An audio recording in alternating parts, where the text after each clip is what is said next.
El Congreso de la Soberanía presenta conferencia. Tenemos hoy a Juan de la Torre en esta nueva ocasión. Como recordamos, él estudió bioquímica, fue el primer buzo industrial en México, tuvo la primera empresa de buceo certificada internacionalmente, ha realizado campañas políticas y ambientales muy diversas, es fotógrafo, cineasta, realiza videos de concientización, también fue dueño de un barco oceanográfico donde estudió la atmósfera y los mares e inició un proyecto de agricultura orgánica. Inició su carrera ambientalista en Tulum y tiene estudios sobre calentamiento global, sobre agua y energías limpias. El día de hoy nos hace el honor de estar con nosotros el biólogo Eduardo Aranda. Eduardo es biólogo de la Universidad Veracruzana, investigador del INMECAFE en Gaznica, en plagas, y curador de la colección Entomología. Es especialista en compostaje y pionero en lombricompostaje de la pulpa del cafeto. Presidente de la Asociación de Vecinos de Pixquiac, Xocanautla, de 2010 a 2014. Es miembro fundador de los Custodios del Archipiélago de Bosques y Selvas de la región capital Jalapa, fundador de Global Water Watch México y entrenador y monitor certificado de calidad de agua del río Pixcoa desde hace 16 años. Él es desde siempre ambientalista y activista. Bienvenido, Eduardo, gracias por tu participación. Muchísimas gracias, muy amable, muy amable. Bienvenido, Juan, y adelante. Si gustan poner en la vista del hablante para que puedan ver la pantalla completa del hablante. Ok, ahorita le pedí a Eduardo que estuviera aquí porque de las personas que sé que conocen más acerca de la situación en Jalapa es precisamente él, y siempre lo ha afrontado de una manera bastante honesta, y por eso es que le pedí que lo hiciera, además muy profesional, y sus opiniones son muy latinas. Si gustas narrar ¿Esta imagen? Esta imagen, sí. Pues mira, ahí, bueno, en principio agradecer, no soy especialista en ninguno de estos temas, simplemente que me interesan, me llaman la atención y sí me gusta comentar estos aspectos que creo que no se necesitan. Para el caso de Jalapa no se necesita ser realmente un especialista, sino cualquier ciudadano común con un cierto interés lo reconocería, se daría cuenta de lo mismo que yo comento. Jalapa está situado entre la costa del Golfo de México y la montaña más cercana, más notoria, es el Cofre de Perote. El Pico de Orizaba también forma parte del paisaje, pero nosotros estamos en esa cuenca en donde está del Cofre de Perote hacia el mar, y sería la cuenca que le conocemos todos como la Antigua. Y dentro de esa gran cuenca está una subcuenca que es la del Pixquiac. Entonces, para quienes vivimos en esta zona de Jalapa, el Pixquiac o el río Consolapa o el río La Antigua, que son diferentes nombres del mismo río, simplemente que en diferentes trayectos, pues es algo conocido. La imagen que está mostrando aquí Juan, en donde se ve las líneas, pues son lo que delinea la cuenca. De aquí se ve más o menos al centro del estado de Veracruz, y la parte más alta para nosotros pues es el Cofre de Perote, de donde nace este río Pixquiac. Entonces todo el agua que utiliza Jalapa, pues es el agua que colecta esas montañas del cofre de Perote y las van descendiendo, se van uniendo y van llegando a Jalapa, pero Jalapa comparte dos cuencas, la cuenca del río La Antigua y la cuenca que está a un lado, que es la de Actopan. Por alguna razón especial, la mitad de Jalapa drena hacia el Actopan y la mitad sur drena hacia La Antigua. Entonces es un caso especial en donde dos cuencas, en algunos casos hay hasta trasvases, ¿no? Pero bueno, ahí está. Recording in progress. Entonces hay una serie de nombres, Huehueyapan, el Matlacoban, el San Andrés, etcétera, y todos esos ríos se van uniendo y van dando el camino que va llegando precisamente a ese poblado de La Antigua, que es aquel en donde se dice que llegó Hernán Cortés al arribar al continente americano. Entonces, la secuencia pues es muy interesante, muy bonita, muy clara, pero da lugar a este razonamiento, pues, en donde los poblados de más arriba, Jalapa no es el más alto, tampoco es el que está hasta abajo, uno tras otro van maltratando al río, y lo que llega al final realmente es la suma de todo el destrozo que se ha hecho el recorrido de este río, ¿no? En términos de distancia, yo creo que no llega más de unos 150 kilómetros tal vez en línea recta. Una de las cosas que se puede ver aquí en este videíto es la cantidad de sedimentos que se puede ver a nivel satélite, se pueden observar estos que se vienen acumulando de sedimentos y destrozo del que platicábamos. Me voy a permitir ponerles esta presentación que hicimos, que describe lo que pasó.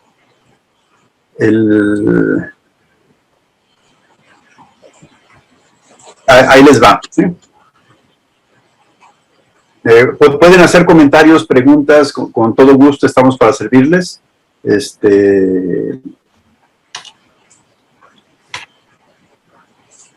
Se llama así, ¿qué pasa con el agua en Jalapa?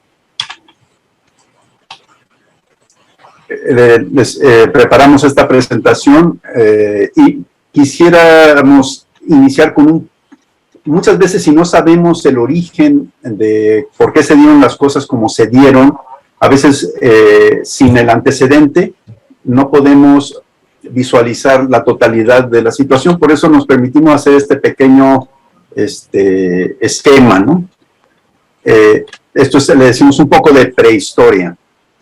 Y bueno, resulta que la Tierra tiene esta edad, según varios científicos, 4.470 millones de años, y el agua tiene 4.400 millones de años, de acuerdo, son variables, pero oscilan, son las diferentes opiniones. Lo curioso es que casi llegaron al mismo tiempo, ¿no?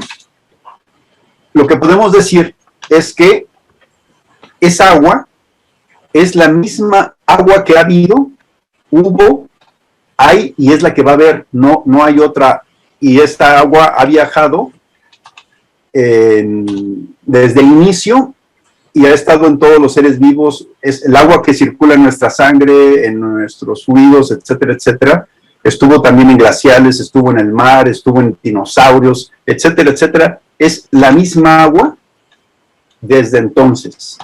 Y solo tenemos esa agua y nada más, no hay más agua. Hay unas locuras por ahí que lo quieren convertir en combustible. Pero bueno, aquí tenemos la evolución del suelo y del agua porque van de la mano.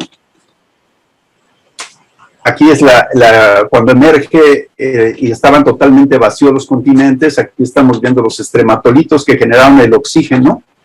Ahí sí me pueden ayudar. Esto es cuando están totalmente los continentes inertes, donde todos esos minerales no tenían ninguna manera de fijarse.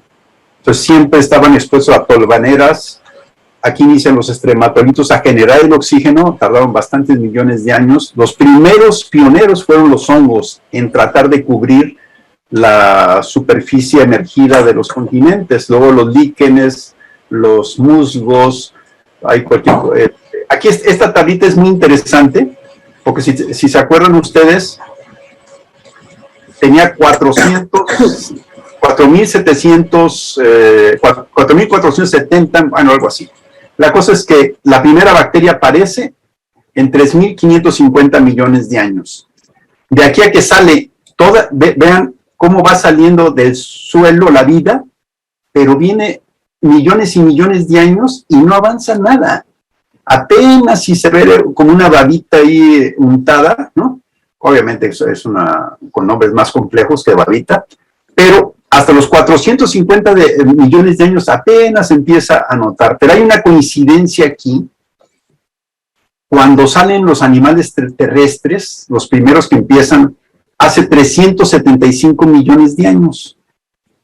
Y 75 millones de años después, nacen las primeras plantas con semilla. Aquí es curioso esto porque la semilla implica un fruto. O sea, es una trampa que las plantas realizan para que con este alimento que es el fruto, el animalito se lleva la semilla y esa semilla genera esta explosión que se ve tan grande. Déjame. La dispersa, dijéramos, ¿no? Exacta, la dispersa, pero ve la cantidad, ¿no? La cantidad de plantas es una explosión. Es una explosión tremenda. Entonces, curiosamente, voy a regresar a otro tema que ya por ahí se ríen porque me dicen, oye, es que siempre estás hablando de caca. Sí, pero exactamente, es la caca la que utilizan para generar y convertir, esta es otra tablita muy parecida, pero aquí vemos lo que son los líquenes, los matorrales, ya de suelos más jóvenes, y el suelo ya maduro, en el que ya está generalmente disperso en el planeta. Esas son todas las etapas por las que pasa, y vemos cómo la raíz llega y toca la piedra y pasa por todas las capas, primero del área viva, del humus, pero se amarra, se sostiene para sostener la planta. Esta es la fuente donde sacamos esta información. Y bueno, veíamos que la primera vida fue en el mar, empezaron a emerger. Estas son las formas, y esta es la trampa que les comentaba. La semilla que los animales se llevan cubierta del mejor fertilizante que existe. Sale la planta y esta lo que hace la plantita es amarrar el suelo, amarrar los minerales y evitar que se sigan dispersando, como veíamos en estas tormentas tremendas que había de arena, pero a la vez tiene estas hojitas que cubre el suelo para evitar que le llegue el sol. Y a su vez, con su descomposición, generan estos alimentos un aire acondicionado y una porosidad que le permite la vida a todos los demás seres. Y aquí tenemos las hojitas, vemos como toda la cantidad creo le decimos que es basura, y miren lo que es la fuente de todos estos alimentos, y a toda esta vida, y que permiten la porosidad necesaria para que todos estos animales vivan. Aquí tenemos, ¿qué son las cifras de los hongos y de los actinomicetes y todos los microorganismos que de una o de otra manera van reciclando, van interactuando y van dando eso que conocemos como el suelo, ¿no? Que es mucho más complejo que solo decir tierra, porque contiene pues una cantidad de vida, una cantidad de interacciones enorme. Todo lo que sucede en el planeta termina llegando al suelo. La acción que tienen las raíces además de absorber todos los minerales con el cual nos aportan, también es amarrar el suelo. Y funcionan como si fuese la urdimbre que le da soporte a la tierra. En este caso es un comparativo con el concreto, ¿no? Entonces, ¿qué empezamos a hacer? ¿Qué logramos con esta? Y por eso le pusimos así, le vamos a quitar la varilla al concreto, que es lo que prácticamente sucedió. Esta es la manera como abajo está amarrado todo y también en micro con los pequeños pastos y todo lo demás.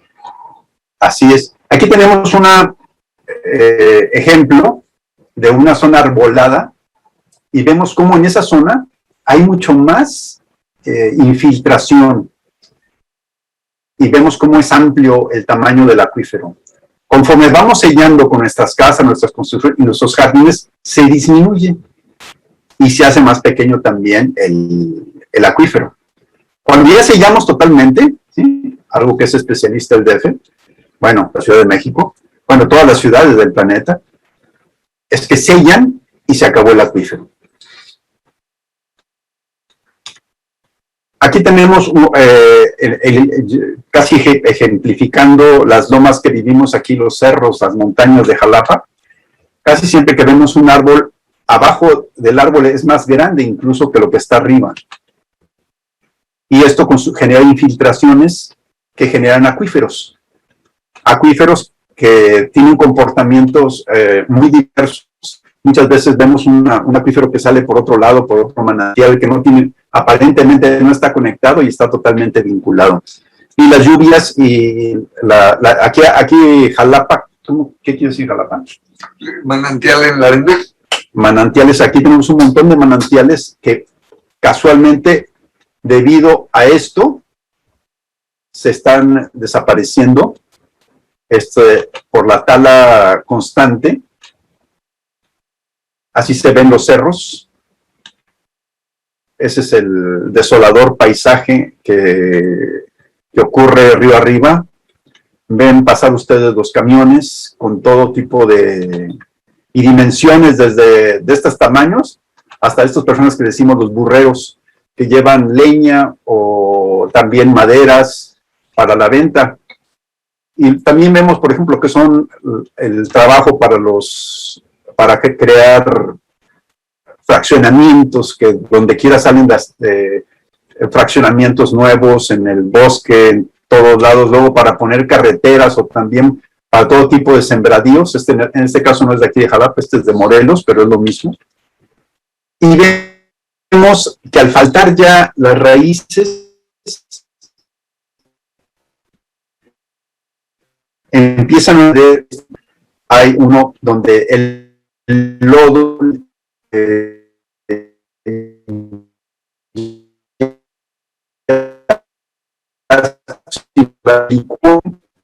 hay otro que es desgaje, que es el que tenemos aquí, espacio para hacerlo plano, meter su casita ahí o hacer su camino o instalar un poblado. Se fue la voz, Juan. Si gustas repetir lo último, porque no se te escuchó bien. Los últimos 2 minutos. A ver, ¿se escucha ahí? A ver, ahí sí escucha o no. Ok, sí.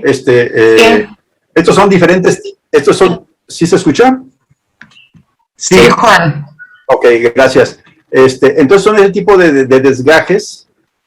Aquí, por ejemplo, es por allá cerca de Rancho Viejo. Vemos una persona que le dio en la torre a su terreno, y luego ya que vio que ya se le estaba cayendo todo lo que le tuvo que meter. Pero es una persona con recursos para poder tratar de sostener, porque ven los costales de arena que le metió. Bueno, estas personas no contaban con esos recursos para sostener el lodazal que se les vino como si fuese, ¿cómo se le llama esto? ¿Esos deslizamientos? Deslizamiento. Sí, ha habido huracanes en el pasado hubo varios en donde hubo deslizamientos por todos lados. Hay un tipo de suelo en esta región que si la lluvia es demasiado intensa, suceden este tipo de desgracias y pues lástima, los poblados más humildes, las casas que se encuentran más apartadas, pues les toca vivir este tipo de situaciones muy frecuentemente. Y a eso vamos a sumarle otro efecto que le llaman, yo no sé si en broma, les llaman los ríos de respuesta rápida. Pero esto es, esta manera de llamarles así de respuesta rápido es, vamos a observar. Aquí, ¿qué pasa con protección civil?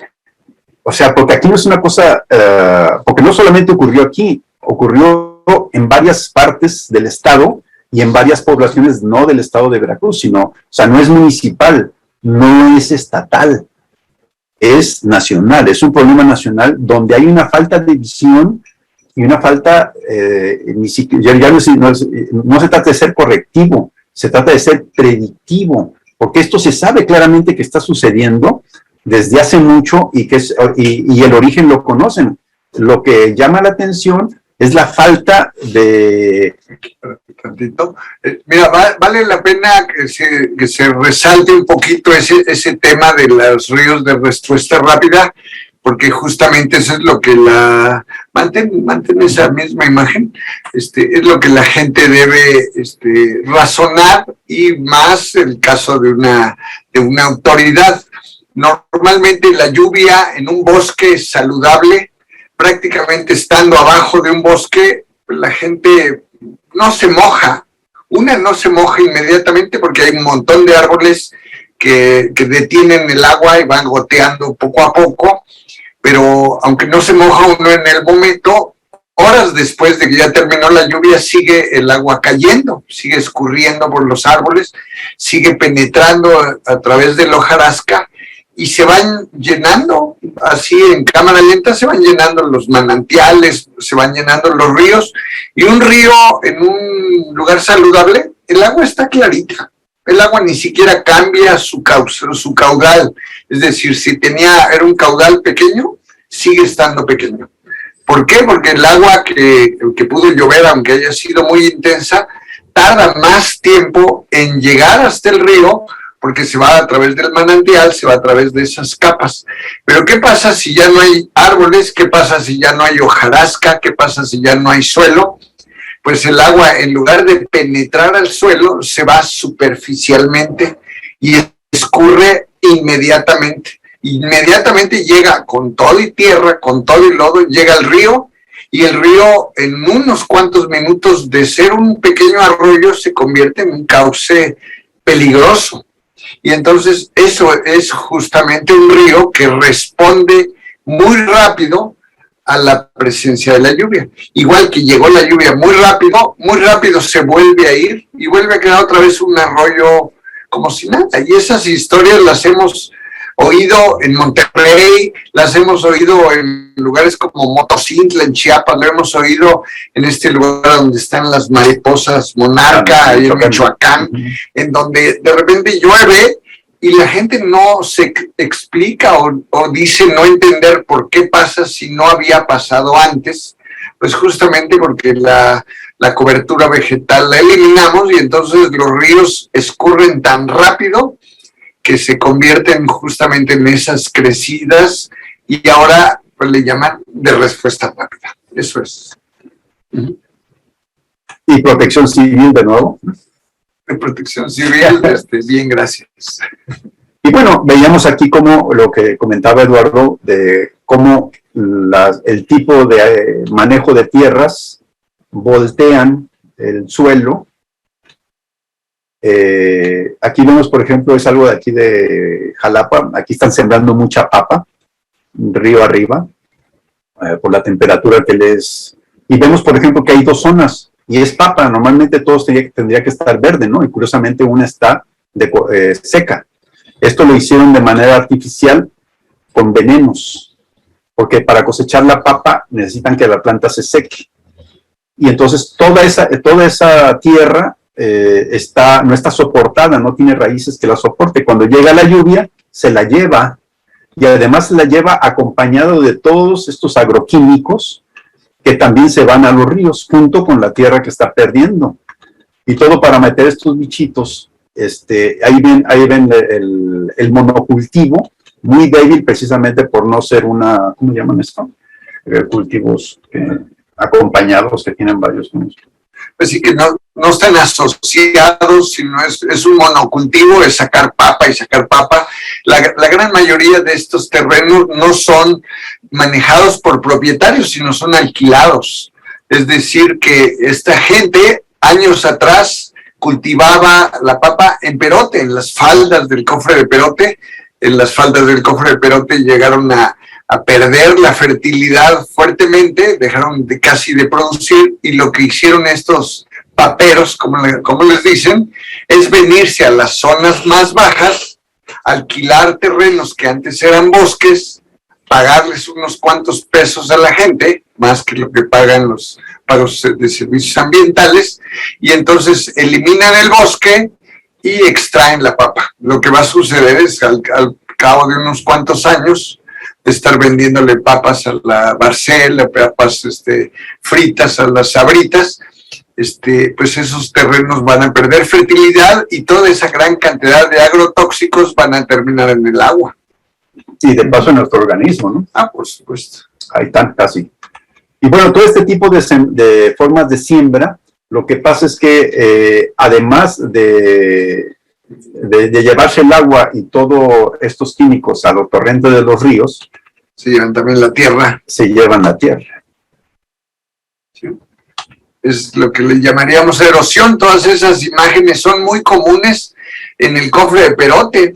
Inician con una pequeña cárcava y después de algunos años, regresa a la anterior, por favor, ese tipo de imágenes, pues ya es, si no imposible, es sumamente caro, sumamente complejo poder recuperar esos suelos. Uno, porque ya no hay. Dos, porque una pequeña plantita que se encuentre ahí no es capaz de retener ese suelo. Y hay imágenes verdaderamente desoladoras en lugares como la Mixteca, en donde suelos han estado luchando por años, gastando miles de pesos, tratando de recuperar algo a destiempo. Es decir, era demasiado tarde, es demasiado tarde, y esos suelos no los vamos a detener poniendo arbolitos, cubriéndolos con costales. No, la naturaleza es demasiado severa como para perdonar un suelo desnudo como ese. En cuanto llegue la lluvia, adiós, se va a los ríos y no se detiene sino hasta llegar al mar. Y obviamente todos estos nutrientes que aquí está, todos esos nutrientes que estamos viendo, básicamente son lo que está generando o sea, imagínense, no le regresamos los nutrientes de nuestro organismo al suelo y luego le echamos artificiales y los dos van para el agua. ¿Y dónde terminan? Al mar. En el mar. Entonces, ese es el efecto que platicábamos del río. Aquí es un corte del río. Cuando se empieza a perder el suelo, empieza a generar sedimentos. Esos sedimentos se depositan al fondo del río, ¿y qué pasa? Pues aumenta el nivel.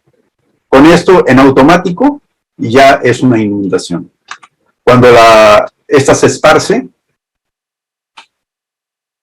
entonces ya le sumamos ahora el efecto anterior de la falta de raíces para retener el suelo, pero además ahora lo saturamos con agua. Y sin raíces, pues... Sí. Ahí puede ver ese tipo de imágenes, como la anterior que está mostrando ahí, o la previa, muestran como un río que originalmente era un río profundo, como el río de la Antigua. Era muy difícil poder tocar el fondo de un río como esos. Al cabo de varios años, el sedimento se va amontonando, se va asolvando, y el río deja de ser profundo, empieza a ser demasiado bajito, lleno de lodo, y entonces el agua cuando crece, pues ya no tiene el cauce que llegó a tener en algún momento y se desborda. Y entonces la gente pareciera que no se explica el por qué se desborda un río que antes nunca lo había hecho. Pues nunca lo había hecho porque en el fondo está lleno de lodo. ¿Y ese lodo de dónde viene? En el caso de nosotros, el río Antigua, pues viene del cofre de Perote. Toda esa tierra, no sé quién la va a poder regresar con costales o con camiones, o no sé de qué manera podría regresar nuevamente al cofre de Perote, donde se originó. Entonces, esas desgracias en donde la solve termina en el mar, pues es imposible que regrese, que podamos recuperar una fertilidad que se formó, como le explicó Juan, pues en miles de años, y que en 10, 15, 20 años lo echamos a perder.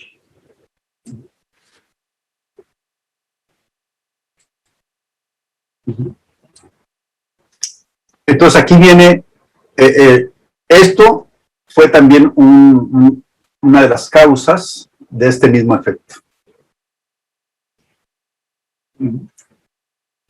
Sí, ya no hay suelo, no hay árboles, y entonces el agua arrastra, ablanda la tierra, y pues el que esté viviendo allá abajo es el que paga el pato, como dicen.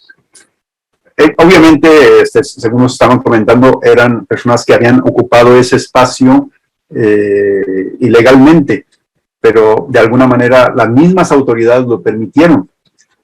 Pero a la vez las mismas autoridades son las que no tomaron las medidas necesarias para contrarrestar o evitar que pasara lo que ellos mismos permitieron.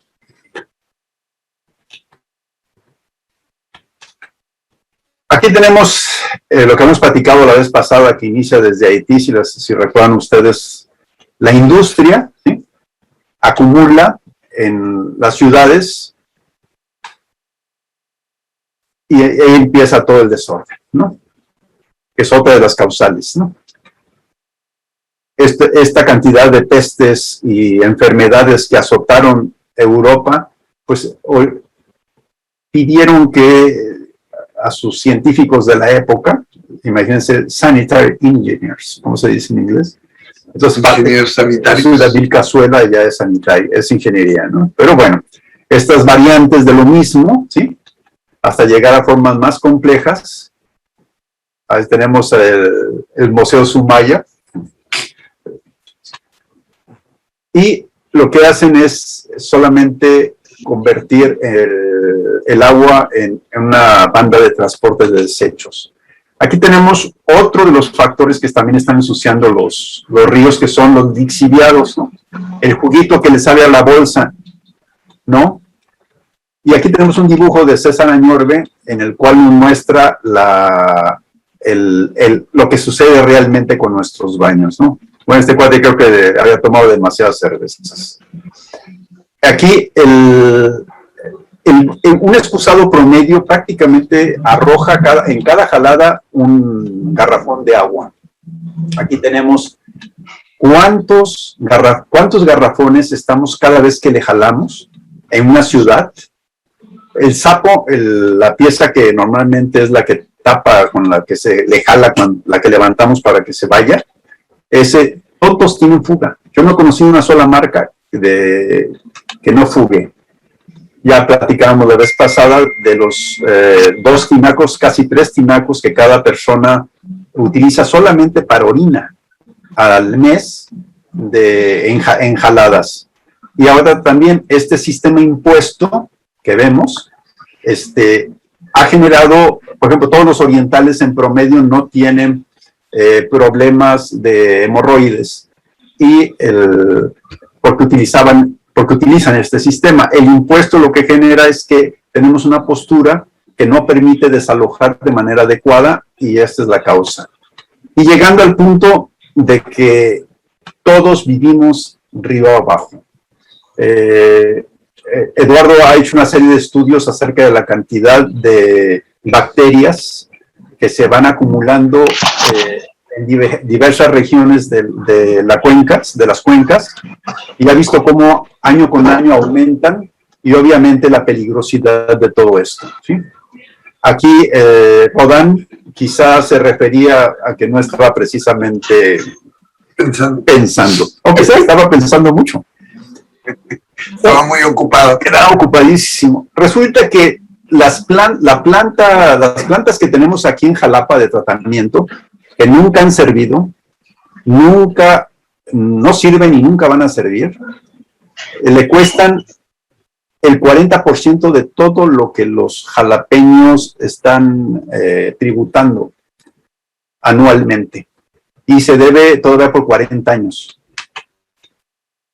Esto es Minatitlán. Minatitlán es donde están generándose todos los fertilizantes famosos de la bronca que traen allá con Lozano. ¿Cómo se llama? El funcionario que se voló la lana de Fertimex. Y esto es lo que vemos en los ríos, la salida de prácticamente todos los ríos del planeta. Aquí hablábamos del Mississippi, ¿se acuerdan ustedes? El Mississippi es en amarillo intenso, y es todo, lo que está en morado es su cuenca. Todas las ciudades, a partir de los grandes lagos, todas las granjas, todas desalojan sus desechos en lo que se llama la zona muerta. Esta es una foto satelital, donde se ven todo el derrame que están generando en la zona, y esto se ve aquí de manera muy minúscula, pero prácticamente abarca todo este territorio, y le llaman la zona muerta. Posiblemente si ellos que tienen la máxima tecnología les está pasando esto, ¿ustedes creen que las plantas de tratamiento que están colocando aquí en México sirvan de algo? Ya no se diga, por ejemplo, en el caso de Inglaterra, este es el río Támesis, que a la gente miden la cantidad de drogas que consume la gente, checándolo directamente en el río. Entonces, la pregunta es, ¿sirven sus plantas de tratamiento? Pues claro que no. Este es el resultado. Del 2000 al 2009, de cada 10 peces que había, hoy solamente queda uno. Bueno, en el 2009, no sé ahorita. Y así se ven las playas. Y bueno, y he visto que el foro de soberanía habla mucho acerca de las minas. De las minas a cielo abierto. A cielo abierto. Pues este es un dato de Ecuador, ¿no? Lo que gasta en millones de litros por día el cobre. En este caso el oro, no tengo los datos, pero estamos hablando de lo mismo, las refresqueras, los permisos que se les dan. No sé si recuerden la campaña que se hizo. A mí me tocó, no sé ustedes, pero yo tomaba agua de la llave. Y yo no me acuerdo que haya tenido problemas.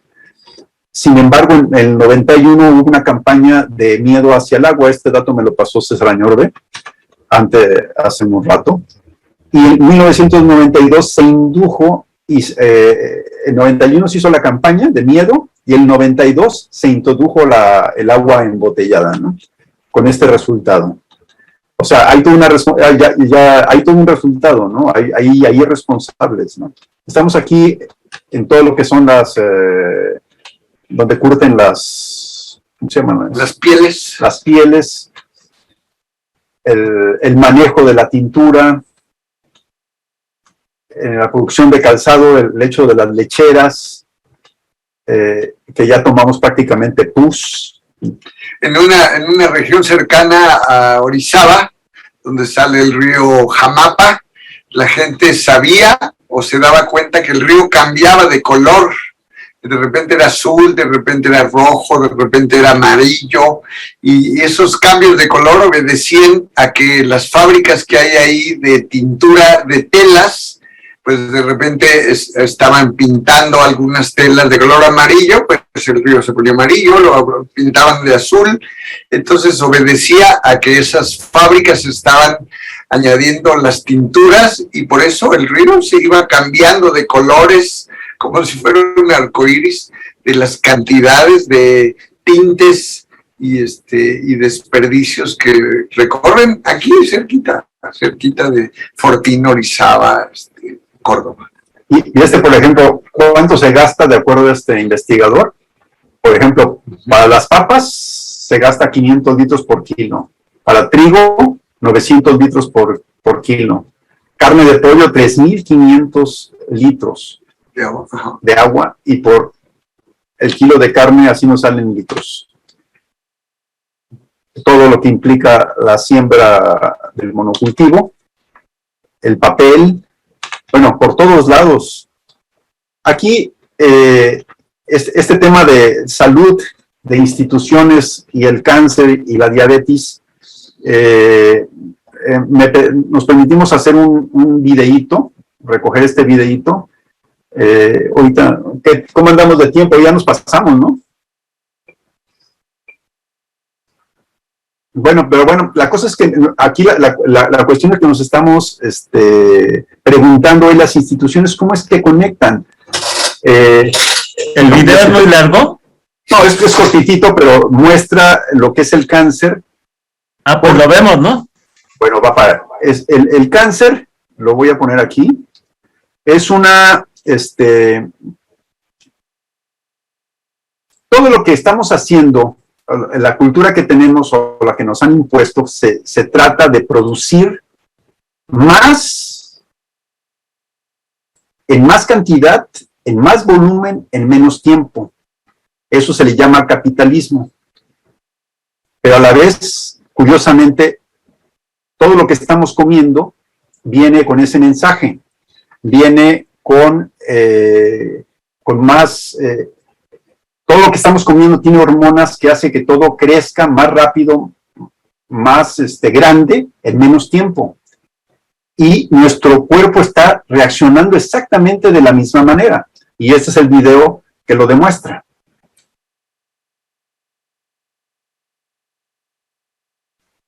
¿Qué es cáncer? Exactamente. Cancer is a group of over 100 diseases characterized by abnormal, uncontrolled cell growth. In a healthy body, cells grow, die, and are replaced in a very controlled way. Damage or change in the genetic material of cells by environmental or internal factors sometimes results in cells that son nuestras propias células que están creciendo más rápido, más grandes, y eso se llama tumor. Most cancer-related deaths are due to metastasis, malignant cells that penetrate into the circulatory system. Hasta que se meten, hacen metástasis, se mete al sistema circulatorio. Great advancements have been made, but cancer is still the leading cause of death for people under the age of 85. In the United States, 1 in every 4 people die from cancer. 1 de cada 4 norteamericanos están muriendo de cáncer. El dato es apabullante, pero este video es muy viejo. Aquí en Jalapa una vez hablé con gente de cancerología y tenían perspectivas de cuántos enfermos iba a haber de cáncer y decían que para aproximadamente estas fechas iba a morir aproximadamente 2 de cada 5. Entonces les digo, si ustedes saben qué lo está generando, pues ustedes deberían también deberían dedicarse a investigar qué lo está generando. O sea, si me tienes a mí, me estás dando las perspectivas en tiempo, mejor dime qué lo causa y que se invierta a nivel de instituciones, de investigaciones, de ese presupuesto tremendo que se gasta en este tipo de trabajos para que realmente tenga un resultado, porque un muerto de cáncer, un muerto de diabetes, la verdad es una quiebra moral, económica, brutal para todas las familias. Y sin embargo, no veo a las instituciones, no veo a los gobiernos preocupados por unir, por vincular la causa con el hecho de lo que está sucediendo y sobre todo, e incluso personas que han visto morir a sus familiares, como que no tienen esa preocupación y además son investigadores, además son gente que gana dinero de eso. Sin embargo, después de un rato, hay una frase que que Iván Illich me pegó durísimo cuando la escuché, que dice, no hay ciencia, solo proyectos financiables. Entonces, por eso puse que se llama, lo tengo sin llenar porque la verdad es demasiado delicado el tema, pero pienso que se les da demasiado dinero a la investigación, pero a la investigación no para atacar la causa, sino para las medicinas que van a seguirse usando para alargar la agonía, y mientras la agonía de la familia a nivel económico, etcétera, etcétera. Manejo un dato que me facilitó hace tiempo precisamente Eduardo, porque una de las causas principales de las inundaciones es las presas. Las presas está un poquito difícil de explicar porque la persona que me lo facilitó es una persona que sufrió una inundación en la que casi pierde la vida a toda su familia, y debido a eso se volvió un experto en el tema. Dice que cuando tú paras una presa, el flujo con el que venía, la velocidad cinética con la que venía bajando el agua, al momento en que la paras en seco, pierde esa energía cinética. Entonces, la velocidad lo que hace es que el flujo sea el gasto, el tamaño, por ejemplo, es como si viéramos una manguera así. Entonces, la manguera, cuando tú la apachurras con el dedo, y la apachurras, sale lejos el chorro, sale a mucha velocidad, pero es el mismo volumen. Pero si le sueltas, cuando pones la presa, aumenta el volumen, y eso en automático también ya es inundación. Entonces nos vamos al siguiente.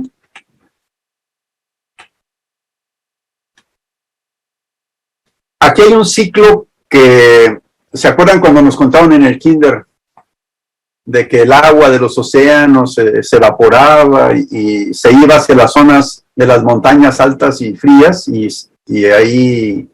aquí estamos precisamente en el cofre de Perote, vemos cómo las nubes que vienen movidas por los vientos alisios se acercan al cofre y hasta ahí llegan, y del otro lado está prácticamente seco y todo este lado está verde. Vemos ahí donde se detienen las nubes y da la idea de que es así, pero resulta que no es cierto. Bueno, es parcialmente cierto, porque resulta que, de acuerdo a investigaciones, el agua que llueve en un sitio es que se generó prácticamente en ese mismo sitio. Obviamente sí llegan corrientes que llevan una cantidad, pero ya son mínimas, 10%, 7%, pero lo que llueve está generándose en el sitio donde se evaporó. O sea, entonces imagínense ustedes, este es el fenómeno. Las hojas es otra cosa también que está sucediendo aquí en esta zona, que se llama el bosque de niebla. Esto ya es historia. En la parte de abajo de las hojas, ustedes se acuerdan que nos decían que estaban las estomas. Le llaman la evapotranspiración estomática, le llaman por las estomas que están atrás de las hojas. Y esto son causantes principales de lo que conocemos como bosque de niebla. Y aquí ya no existe. Antes era constante que hubiera niebla en Jalapa, hoy ya no hay. Las soluciones, que es muy interesante, las tenemos, bueno, toda esta cultura, todos estos conocimientos, todo este bagaje que está en nuestras raíces, esta forma de organización. Tenochtitlan. Nada más y nada menos. Entonces, la limpieza, el decoro, la organización, esta es real, esas fotos las tomé yo. Bueno, no las anteriores, pero esta sí, esta también. O sea, existe. Esta sabiduría, curiosamente, de las chinampas, curiosamente está en inglés, porque los que más les interesan son extranjeros. Este es del Museo Papa en Nueva Zelanda, donde prácticamente ellos han investigado profundamente cómo resolvieron nuestros antiguos tener hasta 9 cosechas al año. Y además, fíjense la representación física que hacen de ellos, obviamente como resultado de una alimentación adecuada. Esto también del Museo Papa. Resulta que 16 de los 24 considerados superalimentos son originados en nuestras tierras. Hay relatos en donde, este es un dibujo donde están describiendo a una chinampa que la llevan flotando, que la movían. Y el ajolote es parte de este proceso de la formación de la chinampa, ¿no? La manera en que organizaban sus sembradíos era para capturar agua, para capturar tierra. Ahora se lo están adjudicando extranjeros, como le dicen, Krugers Germans o algo así, ¿no? Pero esto se aplicaba en China, se aplicaba en prácticamente todo nuestro territorio. Los estudios también pueden ayudar. Y lo que platicamos de los lixiviados. Esta es una mosquita que es originaria de México, del centro de la planicie, que le llaman mosca soldado. Esta mosca soldado permite manejar la basura y devorar todo lo que es orgánico antes de que se genere el lixiviado. O sea, esto es el lixiviado. El lixiviado ¿se acuerdan ustedes la bolsita cuando llevan la bolsa de basura y de repente les cae una gotita en la ropa y dicen qué gacho huele? Bueno, ese es el lixiviado. Entonces, eso está cayéndose directamente y se está filtrando directamente a los mantos, y está generando y esto es una manera de resolverlo con esta mosca. Aquí lo teníamos instalado. Otra cosa, el vínculo. Entre los orientales le llaman el primer umbral, el primer contacto, el primer, pues de ahí sale la vida, de ahí sale también el regreso de los nutrientes a lo que llaman el primer chakra. En nuestra cultura lo interpretan de otra manera. Tlazolteotl, o ¿cómo se llama, Pablo? Tlazolteotl. Bueno, ella, curiosamente los españoles le llaman la diosa de las inmundicias, de la lujuria, porque obviamente se ven reflejados en ella. En sí mismos es su espejo, pero realmente se refiere al ser que regresa la vida en diferentes formas. O sea, tanto regresar los nutrientes al suelo como dar la vida. Y también, obviamente, el sexo de una manera natural se ve de una manera... esta es una invención de César Añorber que yo aplico aquí en mi casa, con el cual evito tirar agua. Esto también son los baños secos que aplica César. Y esos ya son carísimos, que se mandan en Finlandia. Pero bueno, es parte de todo esto. Les mostraba bueno, yo pienso que tienes algo que agregar. No, pues hay mucha información colateral que muestra, pues, una ciudad en Jalapa, pues ha cometido en una ciudad que tiene el privilegio de ser la segunda capital con más agua de lluvia en el país. Solamente lo supera Villahermosa, de tal manera que con aproximadamente 1,400 milímetros de lluvia al año, pues es una contradicción. Suena sumamente extraño que una ciudad con tanta lluvia tenga problemas de escasez de agua, ¿verdad? Y tiene problemas porque la manera en que ha sido operada ha sido muy ineficiente, porque prácticamente nadie o muy pocos en esta ciudad capital hacen captación de agua de lluvia, porque no hay una cultura de captación de agua de lluvia ni en la ciudad ni en el campo. Y entonces el agua que llueve, que es muchísima, la dejamos escurrir, la dejamos unirse y hacemos estos problemas de ríos de respuesta rápida en donde pues no solamente la estamos desperdiciando, sino estamos convirtiendo en desgracias que pueden ser miles o millones de pesos por la pérdida de casas, de hogares, de cultivos o vidas humanas y pérdida de suelo. Ese suelo que que se ha representado aquí, que Juan lo estuvo representando, pues es un suelo que ya no se está recuperando, que no vamos a poder recuperar, pero que ha sido provocado por una negligencia, una falta de visión, en donde las autoridades, pues ya sea las ambientales o ya sea el organismo operador, pues lo más evolucionado que ha llegado es a ese concepto